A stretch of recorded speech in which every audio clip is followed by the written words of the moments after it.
Madame, Monsieur, bonsoir et merci d'être sur la Matrix, votre web TV généraliste. Merci de regarder cette émission présidentielle 2025. On vous dit tout. C'est donc ce 3 mars 2025 que Brice Clotaire Oligui Nguema a déclaré sa candidature à l'élection présidentielle du 12 avril prochain. Le président de la transition, chef de l'État, président de la République a donc mis fin à un suspense entretenu pendant plusieurs mois. Brice Clotaire Oligui Nguema qui rappelle donc, dit-il, à cet appel pressant de la part des forces vives de la nation, des Gabonais vivant sur le territoire et de la diaspora. Quel va être donc ce projet de société, les grandes lignes de l'axe de projet de société du président de la transition, du candidat Brice Clotaire Oligui Nguema, les réactions de ses adversaires politiques qui estiment que le chef de l'État, en se déclarant candidat à cette élection présidentielle du 12 avril, fait une sorte de parjure. Il se contredit ou se dédie. Quel peut être l'impact pour la démocratie de cette candidature annoncée de Brice Clotaire Oligui Nguema? Nous allons également nous interroger sur les affaires qui tendent à polluer le débat politique au Gabon. Pour en parler dans le menu détail, je reçois dans cette émission présidentielle 2025, on vous dit tout, Jonathan Totumgom. Bonsoir Jonathan Totumgom. Bonsoir. Vous êtes universitaire, également acteur politique. Vous suivez depuis les années 90, on va dire, le déroulement de l'activité politique au Gabon. Alors, Brice Clotaire Oligui Nguema, devant des Gabonais à la Cité de la démocratie, a donc annoncé officiellement sa candidature à l'élection du 12 avril prochain. Avez-vous été surpris ou c'était dans l'air? Non, je pense que c'était dans l'air au regard de la pression exercée par la population. Je pense qu'en homme du peuple, le président de la transition, président de la République, chef de l'État, Brice Clotaire Oligui Nguema, ne pouvait pas se départir, ne pouvait pas se déroger par rapport à la pression exercée sur lui par l'ensemble ou la majorité des Gabonais. Et donc, je pense que cette candidature était dans l'air, même si à un moment donné, plus d'un observateur a eu un tout petit peu peur de la réaction du chef de l'État. On ne savait pas quand ou à quel moment il allait se décider de partir ou de ne pas partir. De ce point de vue, je pense que comme surprise, il n'y en a pas eu une, mais en même temps, il faut reconnaître que c'est le déroulé qui a un peu dérouté l'ensemble des populations. Le symbole a été très fort. Vous savez que le palais de la démocratie, la cité de la démocratie, comme on l'appelle, a été ce lieu qui a abrité des grands événements politiques au Gabon, notamment l'OUA, le sommet de l'Organisation de l'Unité africaine en 1977. Il y a eu la conférence nationale des mois de mars-avril 1990. À partir de ce moment-là, la signature des accords de Paris. La signature des accords de Paris aussi. Le premier siège de l'Assemblée nationale multipartite, le premier siège du Sénat, ce sont autant de symboles qui ont fait en sorte que lorsque ce palais a été détruit malheureusement par le pouvoir de M. Ali Bongo, eh bien, le président Oligui a fourni des efforts, a déployé des efforts pour reconstruire ce palais. Et si je parle de symbole, c'est-à-dire c'est dans ce lieu chargé d'histoire politique du Gabon que le président de la République a voulu annoncer à la face des Gabonais et à la face du monde sa décision de se porter candidat à l'élection présidentielle du 12 avril prochain. Le symbole de la reconstruction du Gabon, c'est ça, dans un palais qui est en reconstruction. Le symbole de la reconstruction. La reconstruction de la cité de la démocratie symbolise quelque peu la reconstruction du Gabon. Et je pense que cette symbolique très forte, très marquante, qui a vu le président Oligui Nguema annoncer sa candidature, a voulu démontrer à la face des Gabonais que le pays était en pleine reconstruction.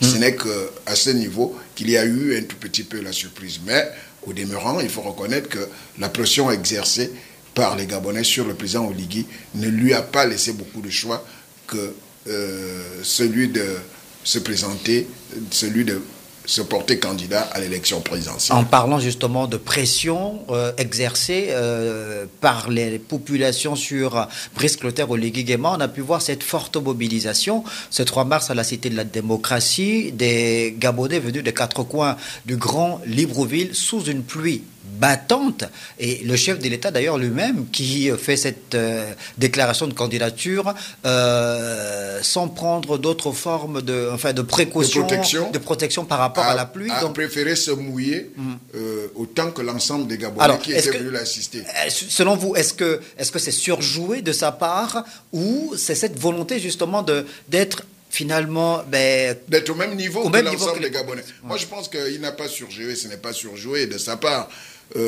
Moi qui suis le chef de l'État durant certaines étapes ces derniers moments, j'ai été à l'étape du lancement de l'interconnexion dans le village Mobo à la frontière Guinée-Équatoriale-Gabon par Meyoké à Bitam.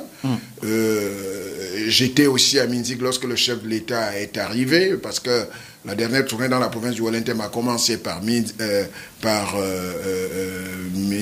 Medoune, Minzik, après l'atterrissage à Oyem. J'ai été là et je puis dire que le président, à un moment donné, on pensait que l'une de ces étapes allait être l'étape décisive de l'annonce de cette candidature. Et le président est allé au stade aussi, où il a dialogué avec ses frères d'armes. Et là aussi, pluie battante, le président a pris la responsabilité de courir avec le drapeau gabonais en main, sous une pluie battante aussi, comme pour montrer qu'au-delà des exigences protocolaires, il est avant tout un garçon du peuple, et que si le peuple est sous le soleil, lui, il veut se mettre sous le soleil aussi. Si le peuple est sous la pluie, il préfère se mettre sous la pluie, se mouiller avec le peuple. Et c'est cela la détermination d'un leader qui pense être au même niveau que sa population, la population qui le soutient. Il n'aurait pas été normal que le chef de l'État s'abrite alors que l'ensemble des populations venues le soutenir se mouillent sous la pluie. Et je pense que là aussi, ça a été une symbolique assez forte de voir le président descendre sous la pluie pour faire sa déclaration, descendre sous la pluie pour manifester avec ses frères d'armes au stade d'Abondjé. Ce sont là des symboles assez poignants et qui prouvent que cet homme est en phase avec la volonté des populations gabonaises. Alors, quand on parle de symboles, quand vous parlez de symboles, Jonathan Toutoum Ngom, il y a évidemment le choix du jour décidé par la communication de Brice Clotaire Oligui Nguema, et peut-être, qui sait, par lui-même, puisque cette déclaration de candidature a été faite le 3 mars, jour de son 50e anniversaire, son 50e anniversaire, un calendrier ou un agenda chargé. Donc ce 3 mars, il a été au contact des populations, mais aussi au contact des étudiants de l'université Omar Bongo, mais surtout au contact des enseignants et chercheurs et surtout voilà, le dimanche, il a échangé et il a également été au cœur d'un culte d'action de grâce au palais des sports de Libreville. Le fait marquant en termes de symbole, c'est le lâcher des colombes, et cette colombe qui est venue se déposer sur l'épaule du président Brice Clotaire Oligui Nguema. Alors, pour rester sur les symboles et les colombes, on a fait le lien entre un autre épisode qui avait déjà eu lieu en 2009. C'est ce que je voulais rappeler. Voilà. C'est que ce n'est pas la première fois que les colombes se posent sur l'épaule du général Oligui. Il vous souviendra que lors du décès du président Omar Bongo, alors que la cérémonie des obsèques, des funérailles se déroule au palais de Marbre, à Franceville, il y a eu ce lâcher des colombes, mais dont une viendra se poser sur l'épaule du président Oligui. Est-ce que c'est un symbole du choix divin? J'aimerais pas spéculer sur le sexe des anges, mais rien n'arrive par hasard dans un monde traditionnel et spirituel.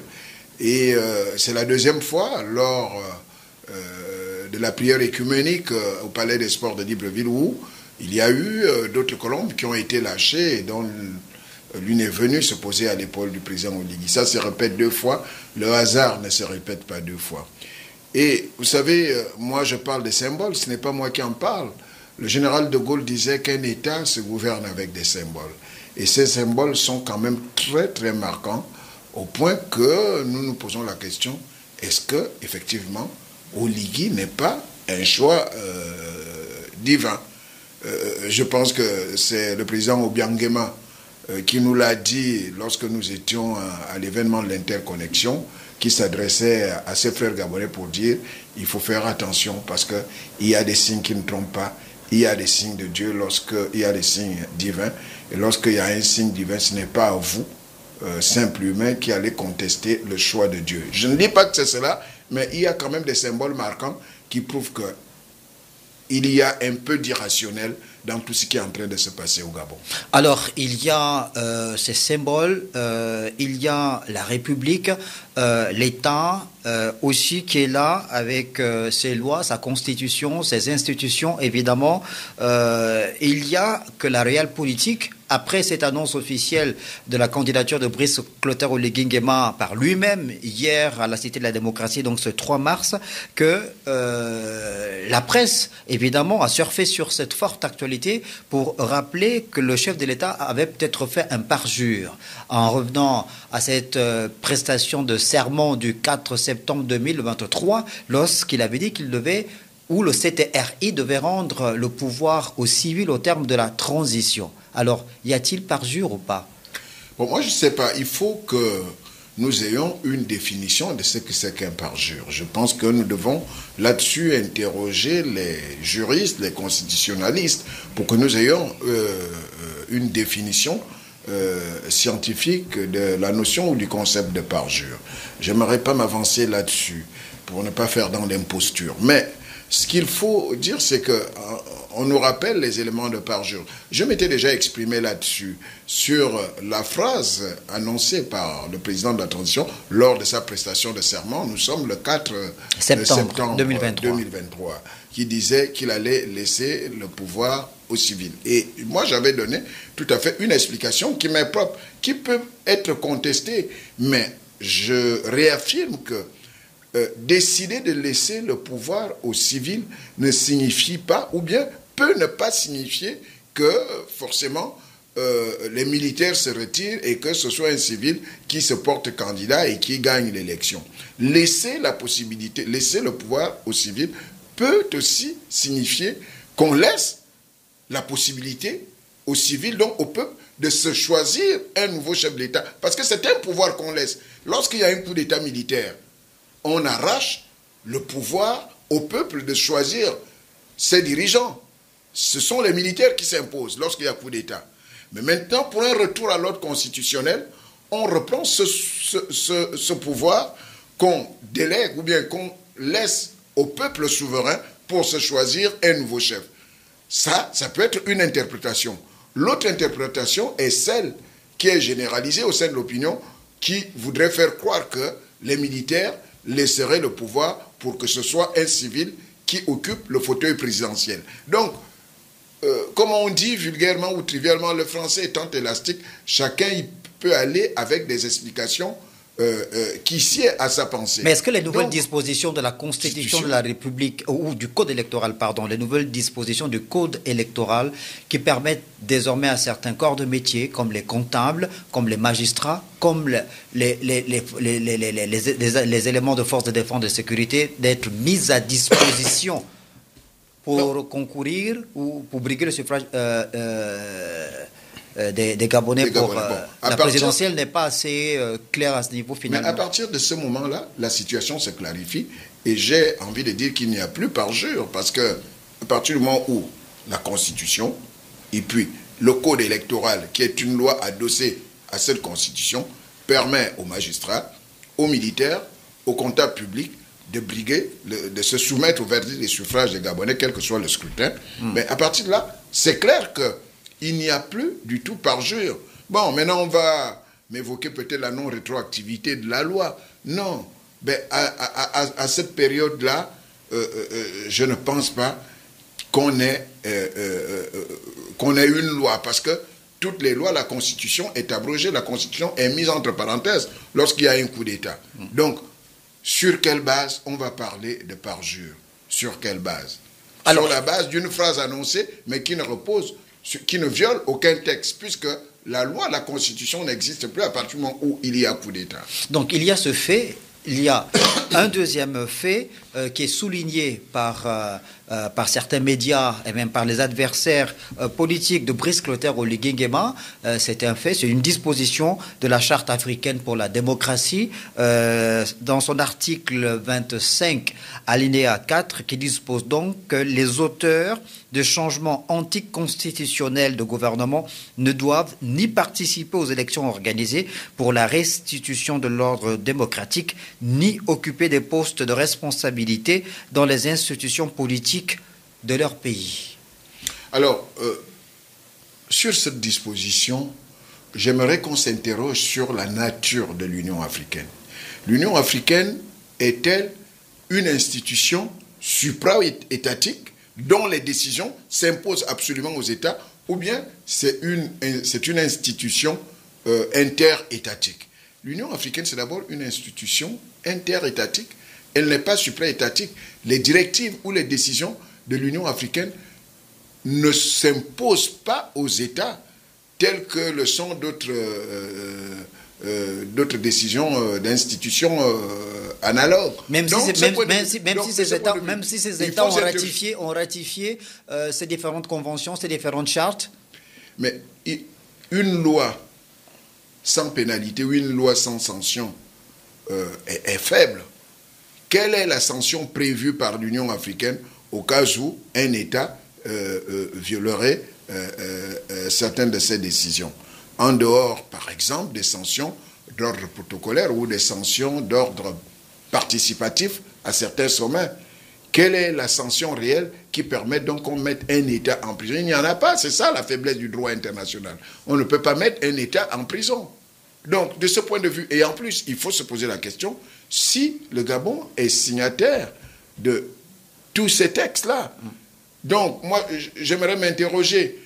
L'Union africaine a déjà du mal à imposer le retour à l'ordre constitutionnel dans certains pays. On a vu le coup d'État qui s'est déroulé au Tchad lorsque le président Déby est décédé, alors que Mahamat Déby n'était pas destiné à devenir chef de l'État. Il y a eu violation. Nous avons le cas au Togo en 2006, lorsque le président Eyadema est décédé.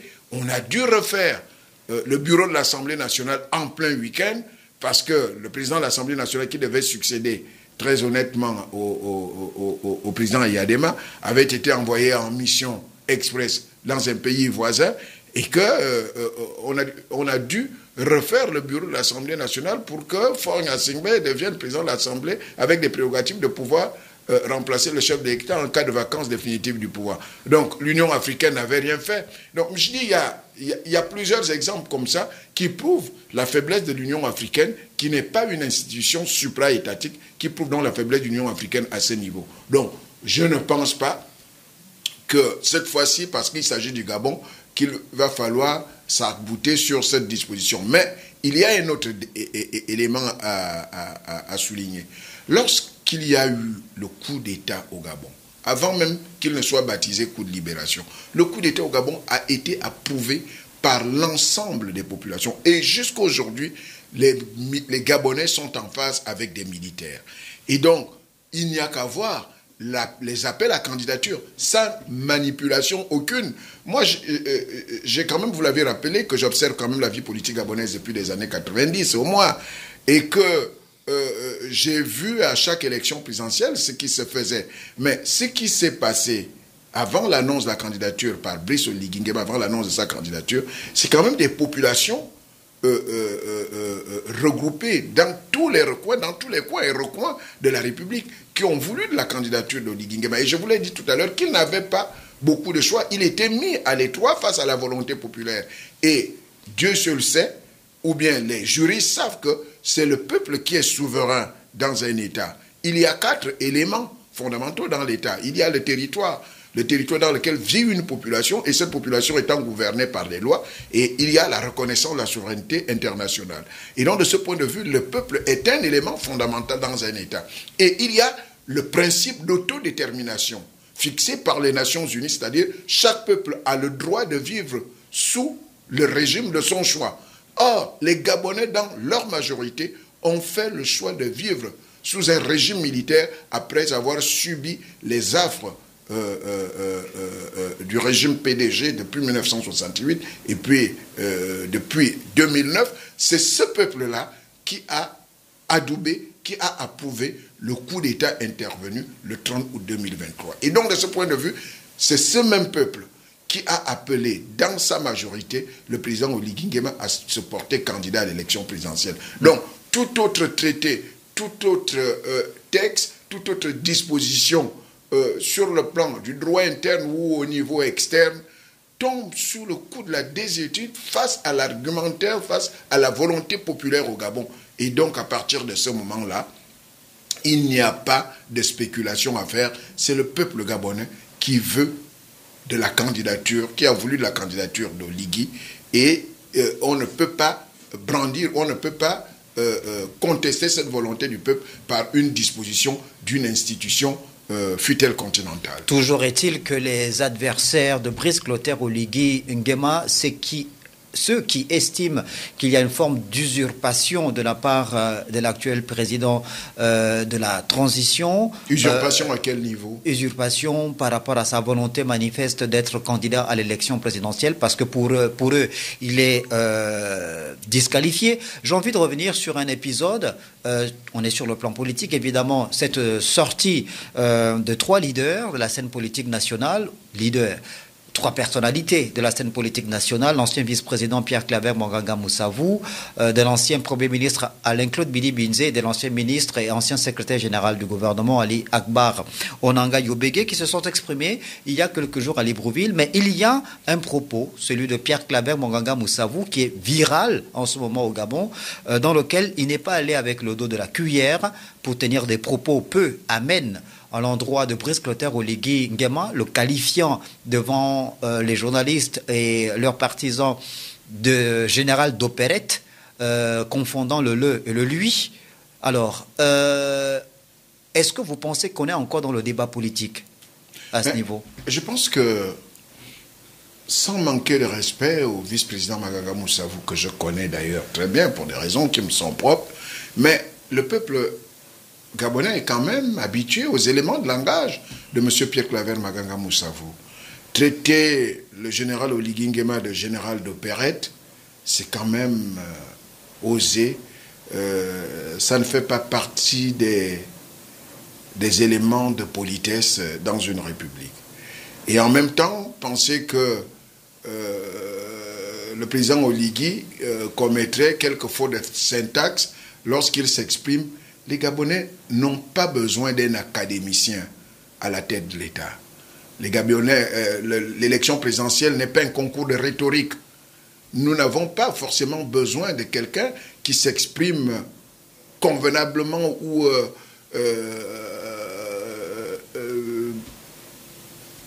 je dis excellemment. Quelqu'un qui s'exprime, qui parle excellemment français. Il a tenu à rappeler que la République a formé des élites. Hein, oui, que le Gabon a formé des élites. Les élites, ce n'est pas seulement dans l'expression. Les élites aussi, c'est dans les faits. Il faut que dans la formation des élites, qu'il y ait des gens qui mettent sur pied ce qu'ils ont appris. Peut-être que le président Oligui, lui, il a appris à bâtir. Tout le monde reconnaît le caractère du président Oligui comme étant un bâtisseur. Ça n'a rien à voir avec quelques erreurs de syntaxe dans son expression. Les Gabonais n'ont pas besoin d'un académicien à la tête de l'État. Les Gabonais ont besoin de quelqu'un qui se soucie de leur avenir, de leur devenir, de leurs besoins. Les Gabonais ont besoin de la route. Les Gabonais ont besoin de l'école, de l'électricité. Les Gabonais ont besoin de la santé. Les Gabonais n'ont pas besoin de quelqu'un qui récite les récitations de Molière. N'ont pas besoin de Descartes.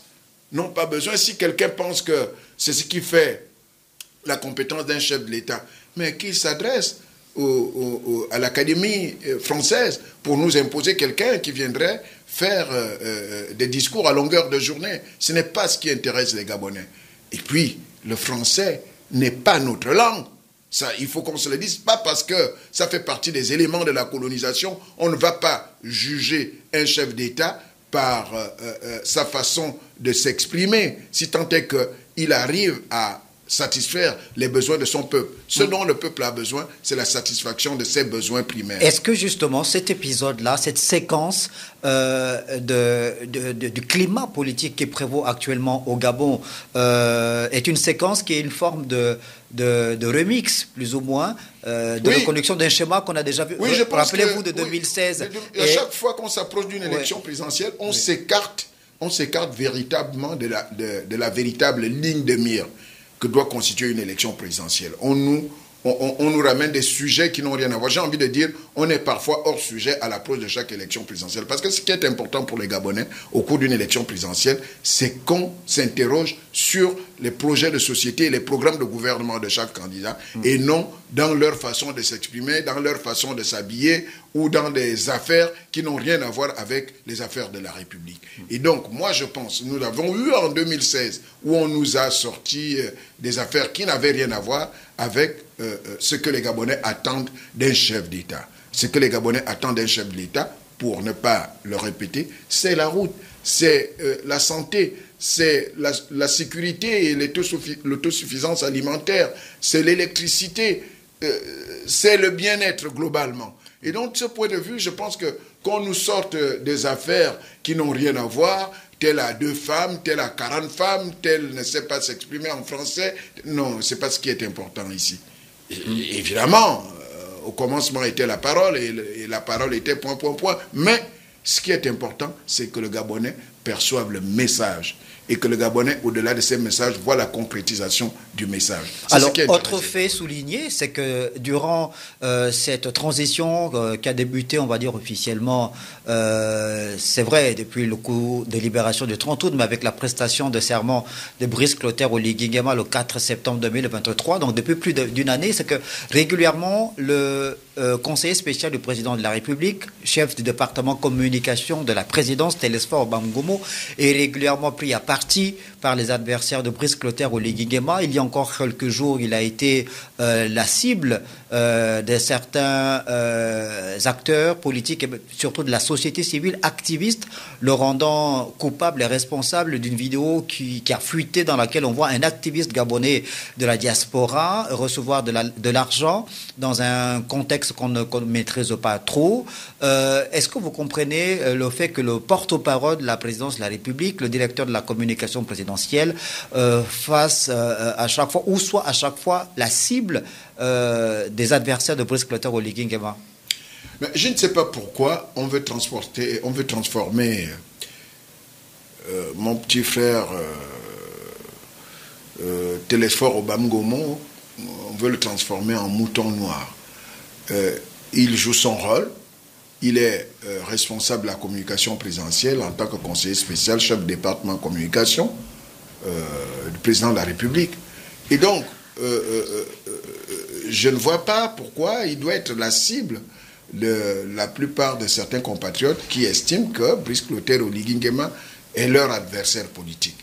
Il ne faut pas transposer l'adversité politique de Brice Clotaire Oligui Nguema à Télésphore Bamgomo. Télésphore Bamgomo n'est qu'un maillon de la chaîne que tente de construire le président de la République, chef de l'État.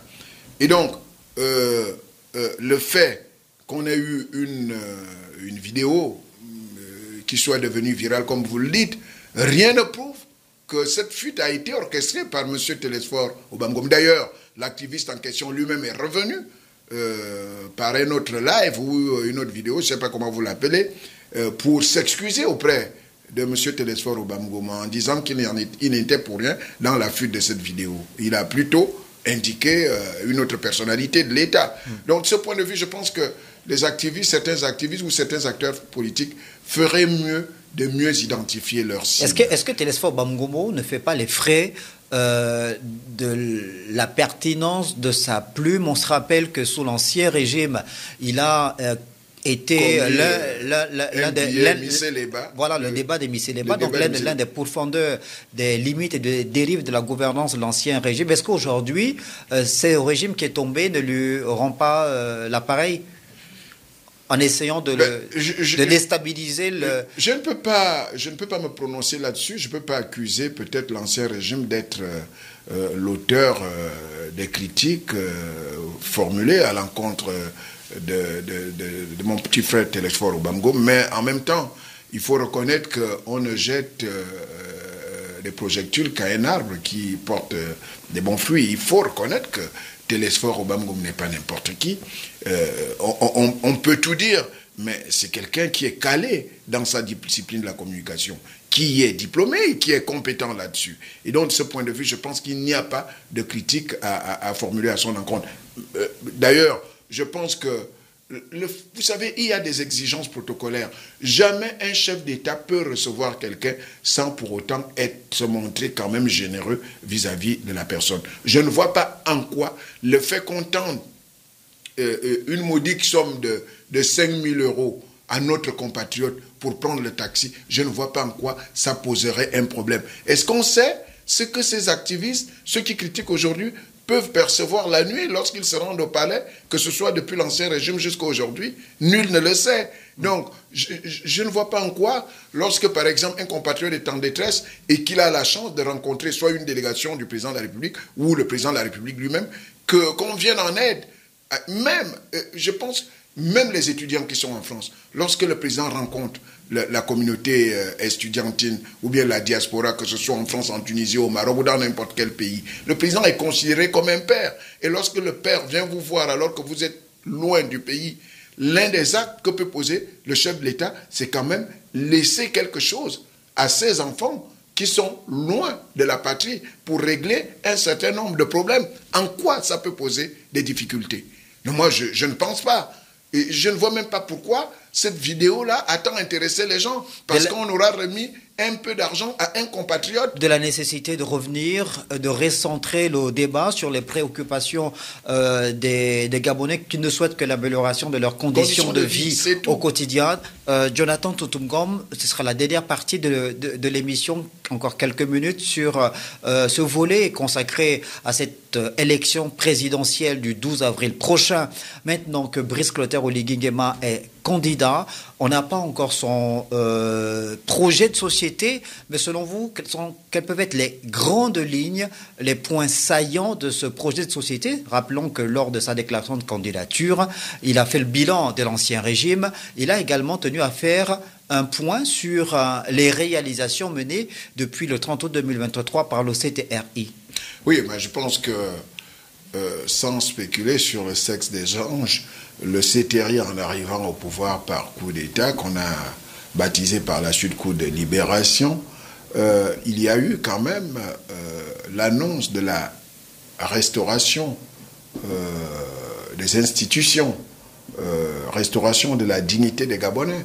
Et cette restauration de la dignité des Gabonais passe par des grands piliers, comme le pilier de l'emploi, comme le pilier du bien-être social, la santé, l'électricité. Mais en tout cas, généralement, les projets de société ne sont pas très différents, si tant est que tous ces projets de société visent l'amélioration des conditions de vie des Gabonais. Maintenant, ce qui peut faire la différence, c'est le programme de gouvernement.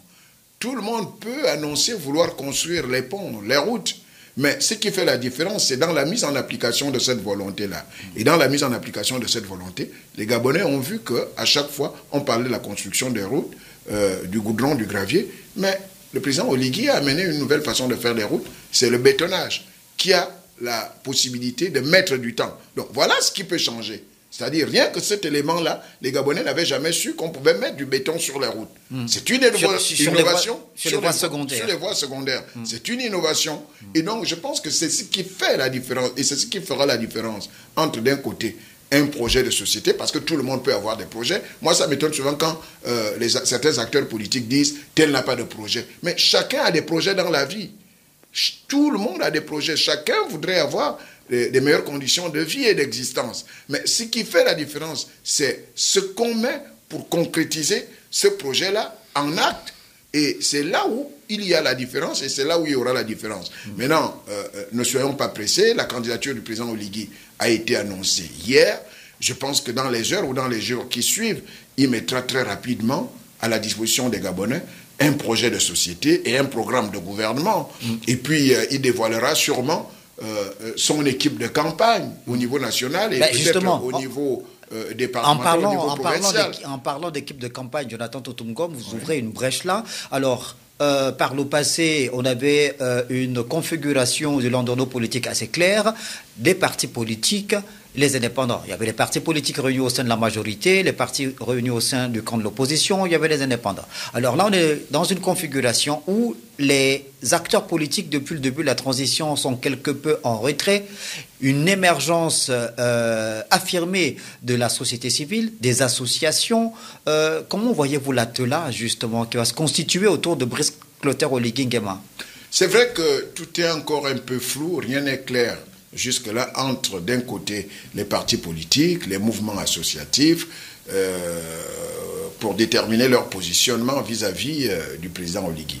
Mais ce qu'il faut dire, c'est que l'attelage entre partis politiques et démocratie ne peut souffrir d'aucune contestation. Et de ce point de vue, je pense que nous allons attendre, par exemple, la nouvelle loi sur les partis politiques, peut-être après les élections présidentielles, et le nouveau découpage électoral. Mais je note comme vous que les partis politiques sont quelque peu en retrait, en dehors de quelques leaders. J'ai suivi le président du RPM, le professeur Chambrier, qui était dans le Wellington et dans le Moyen-Ogooué. Je suis aussi, mais il faut quand même noter la mise à l'écart, sans trop savoir pourquoi, de plusieurs formations politiques. Mais maintenant, le jeu la mise clair, en sommeil même du CND. Du CND, du Conseil national de la démocratie. Or, il y a une consubstantielle. Il y a le fait, l'existence des partis politiques est consubstantielle à la démocratie. Il n'y a pas de démocratie sans parti politique. Et à ce niveau, le caractère consubstantiel est évident.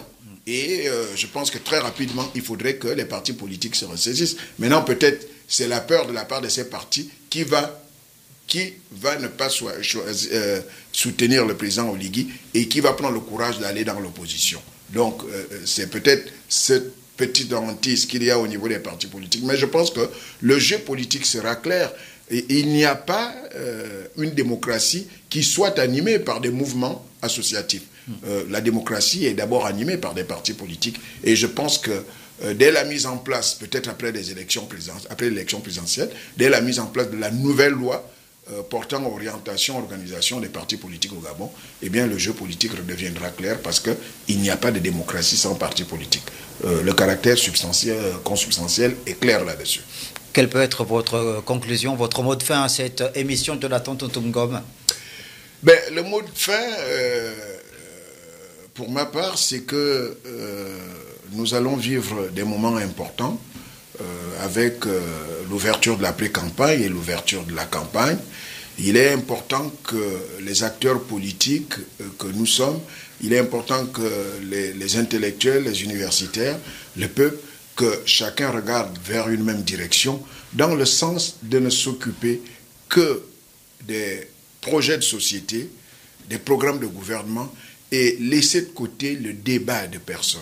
Le débat de personnes, s'intéresser à la vie des personnes n'est pas de nature à garantir une démocratie fiable. Ce qui est important, c'est de savoir tel candidat présente tel projet de société, tel candidat présente tel programme de gouvernement, et faire la différence entre ces projets et les programmes de gouvernement. Je pense que les attaques dirigées contre les personnes, les insultes, les injures ne grandissent pas notre pays.